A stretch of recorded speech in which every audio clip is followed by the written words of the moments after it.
Today we're going to talk about reading reference table G. The one that printed out in your packet is pretty hard to see, so definitely make sure that you have access to table G. I have a modified table G I'm going to use in these first couple questions, but after that I'll be using just a regular table G. Table G itself, if we bring up, bring up a bigger version of this table. If we bring up table G itself, you're going to notice that our x-axis is the unit of solubility. This is kind of a weird unit. It's grams of solute per 100 grams of water. So this is for a set amount of water. What this graph is actually showing us is the relationship of how much of a solvent or a solute we can dissolve in 100 grams of water as it relates to temperature. So temperature is going to be on your y-axis here. What we're going to first be looking at, just to kind of make this table a little bit easier for you to read, are some questions just looking at ammonium chloride. And I have this modified table G that just kind of clears it up and makes it a little bit easier to see. So if we want to know from table G at what temperature will 100 grams of water dissolve 60 grams of NH4Cl. First thing to keep in mind is this is actually per 100 grams of water. So this 100 grams of water right here is important. That could be changed. You could talk about 50 grams, or you could talk about 200 grams. But for this particular problem, it tells me I'm allowed to read this graph just the way that it's written. So then I'm going to find my 60 grams. This is my 60 grams of solute right here. And I'm going to follow this over till it hits the NH4Cl line. And then from there, I'm going to follow this down to my y-axis. Now, you do want to be as careful as possible about properly kind of rounding this so that you don't have a whole lot of error there. I'm going to call this probably about 67 degrees Celsius. Again, you want to kind of minimize your rounding error as much as you can. It can be a little tricky sometimes with this graph. If we wanted to figure out how much ammonium chloride could be dissolved in, again, 100 grams of water, so that's just saying we're reading the table normally, at 80 degrees Celsius. So now, we're kind of going to read this the opposite way. We're going to find our 80 degrees Celsius, follow it up to our NH4Cl line, follow it over, and this puts us probably right about, I would say, at about 67 grams this time. Something that can be changed in the next problem, we are not talking about 100 grams of water, we're talking about 200 grams of water. So if we wanted to find out how much NH4Cl would be dissolved, we're at the same temperature, we're still at 80 degrees Celsius. What we're going to do this time, since we have twice as much water, is we are going to multiply the number of grams that we can dissolve there by 2. So you're simply going to do 67 times 2, which is 134 grams. Twice as much water would allow you to dissolve twice as much. A more complicated problem than a lot of what we'll do is shown in the next one. I will walk you through it so you have a little bit of an understanding of how to approach it, but this is typically harder than what we're going to be faced with. So we want to know how much NH4Cl would dissolve at 45 grams of water at 30 degrees Celsius. It's a little tricky because the last one we just multiplied by 2. That was easy. This isn't quite as straightforward. So the first thing I'm going to do is find my 45 grams. I'm sorry, not my 45 grams. Sorry. Find my 30 degrees Celsius. So remember, the 45 grams is just talking about the amount of water. We're going to deal with that in a moment. So I'm going to fill that up to here. I'd say that's just about, we can dissolve about 41 grams of NH4Cl if we have 100 grams of H2O. I'm just going to make a nice proportion. I don't know how many grams of NH4Cl I'm going to be able to dissolve in 45 grams of water. So I'm going to just cross multiply 41 times 45 and divide that by 100, which gives me 18.45 grams of NH4Cl. And if I look at this and kind of want to think about if that makes sense, I'm cutting the amount of water in half. I'm actually cutting the amount of water in half and even a little more than that.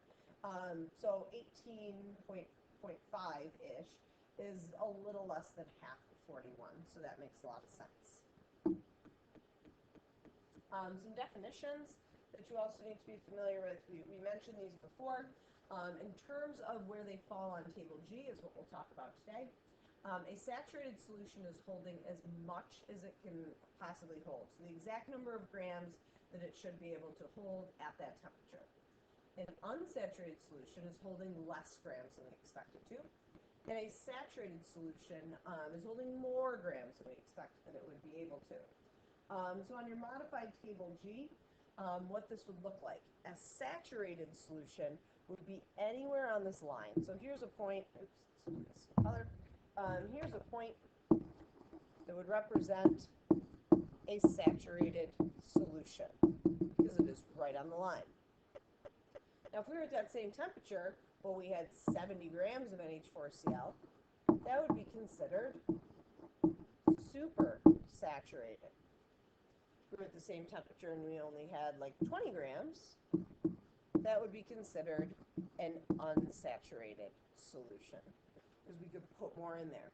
Our supersaturated solution, again, it was made from the solution initially being heated up, dissolving a lot more, and then we cool it down. And then once you agitate it, it would actually allow some of that to precipitate out of the solution.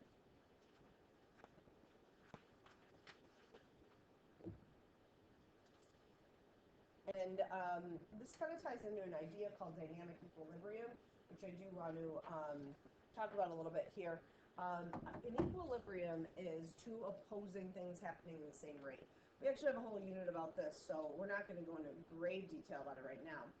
Whenever you have a saturated solution, this is actually a physical equilibrium. The rate of dissociation is equal to the rate of crystallization. So dissociation is these guys coming off of here, breaking apart, dissociating into solution. Recrystallization is them trying to rejoin this crystal, which they're consistently trying to do. So as some of these guys are leaving, some of these guys are trying to come back. So when you have a saturated solution, that's actually going on all the time. However, the rate at which these two processes is occurring is equal. So because they're kind of coming off at the same rate they're going back, the concentration of the solution remains constant.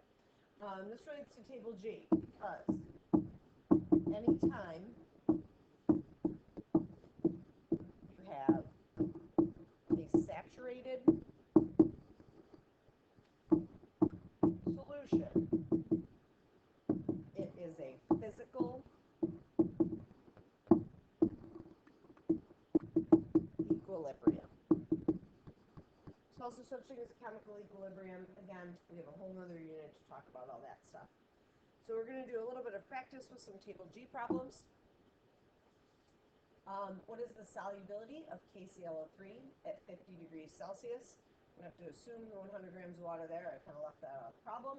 So we're going to find 50 degrees Celsius, which is right down here. We need to follow that up to the KClO3 line.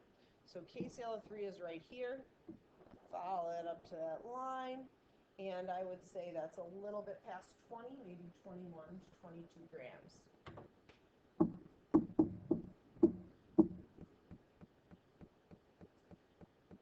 This also allows us to compare some solubilities. So if I want to compare solubilities of KNO3, NaCl, or NH4Cl at 15 degrees Celsius. So I'm going to just kind of make a line right here for myself and find each of these guys. KNO3 is right here. NaCl is right here. And NH4Cl is right here. So the line for NH4Cl hits right about there. My line for NaCl is a little bit lower. And actually my KClO3 line is the lowest one of all. So what this tells me, my highest line right here is my NH4Cl. Might be a little bit unexpected because of how much higher KNO3 ends up, but they're asking about 15 degrees Celsius, so that's what we're answering for. How many grams of KNO3 are needed to saturate 50 grams of water at 70 degrees Celsius? So we're going to start by looking, what's important to note here is we're talking about 50 grams of water. So we will have to deal with that. We got 70 degrees Celsius and KNO3. So I'm going to start by finding 70 degrees Celsius, follow it all the way up to my KNO3 line. It's right about there, which I would call about 134. So if I need to saturate 100 grams of water, it's going to take 134 grams of KNO3. I have half that amount of water. So what I'm going to do is take my 134 and divide that in 2. So I need half as much as I would have if it was 100. Which will give me 67 grams. The compound solubility decreases most rapidly when the temperature changes from 50 degrees to 70 degrees. So I'm just going to make a nice green line for myself around 50. Nice line for myself around 70. And I'm looking for somebody with a very, very, very rapid decrease. Now, a lot of these guys are increasing in solubility, so I do want to make sure that I have someone who's decreasing. This actually narrows it down. I only have 1, 2, 3 lines that decrease overall. In terms of which one of those is a little bit of a steeper curve, this one is going from about 58 down to about 52. This one right here, I'd say, is going from about 30 all the way down probably to 20. So I'd say this one is a little bit steeper. So NH3. Which compound is the most soluble at 20 degrees Celsius? So my 20 degrees Celsius line is right here. I gotta go way up there. Scroll back up. AI. How many grams of sodium nitrate must be added to 100 milliliters of water? Remember, 100 milliliters of water is the same thing as 100 grams of water. So you can read the graph normally on this one. And we want to produce a saturated solution at 50 degrees Celsius. So we're going to go to 50 degrees Celsius and follow this up to potassium nitrate. Follow this up to KNO3. It's KNO3 right here. So this little point right here, I'd say, is about 82 grams.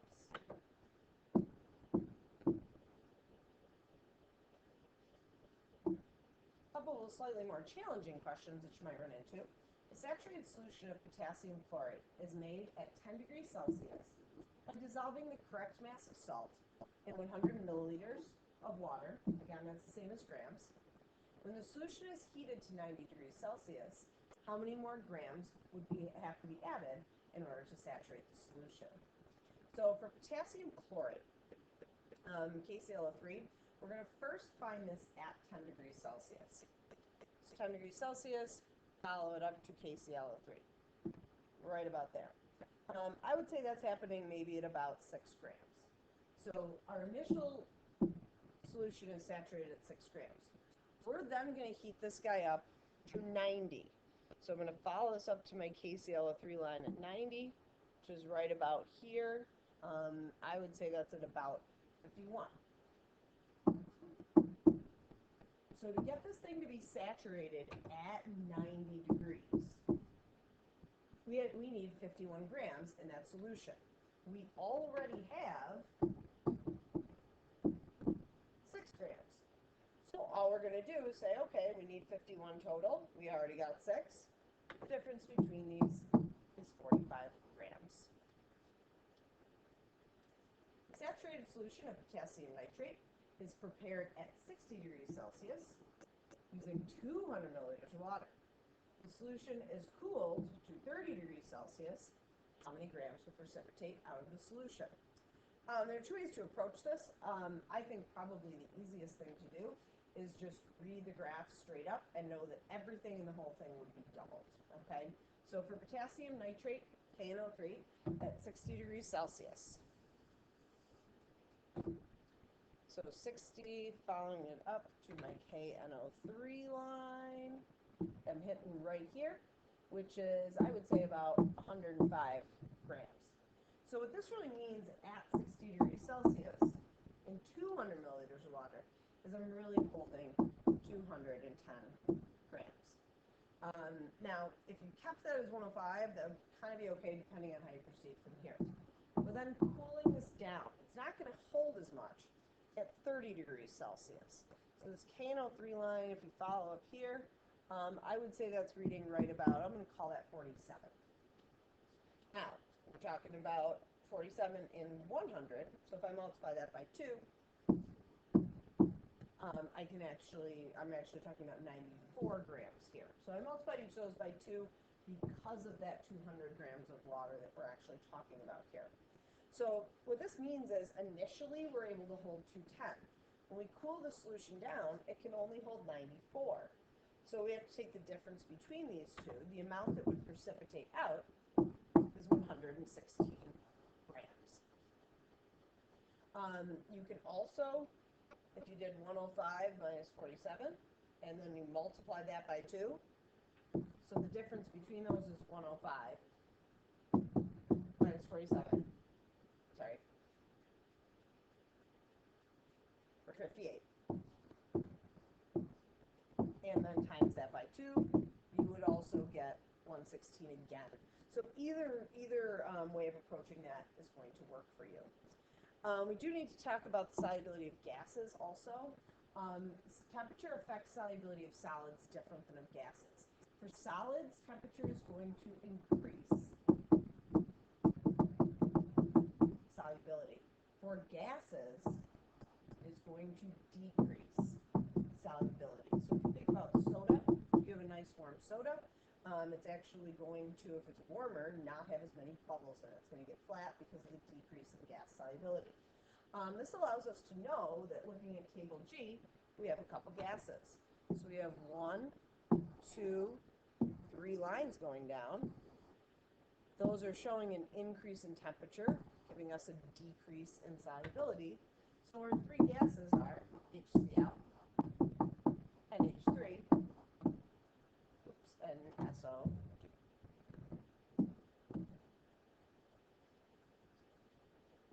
It's also important to understand there's also something else that affects the solubility of a gas, temperature.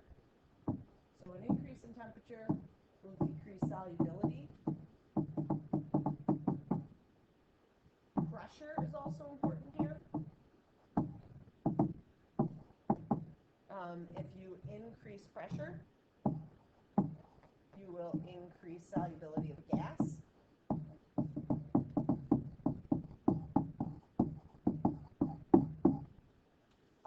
If you decrease pressure, you will decrease the solubility of that gas. And you can think about this with a soda as well. If you have a soda that you have left open, pressure in that container has decreased, and those bubbles essentially leave. So this little graphic kind of shows you that pressure actually kind of shoves those gas particles back into that liquid, even though they might not want to be dissolved there. So that will increase your solubility of the gas. A Regents tip for you. Again, this kind of relates to the soda example. A Regents tip for you: solubility rules for gases in terms of temperature are opposite that of solids. So solids, you increase temperature, you increase solubility. Pressure has, for our purposes, I'm going to actually take that out, no effect on the solubility of a solid. So if you want to actually use pressure to affect solubility, you have to be talking about a gaseous solute.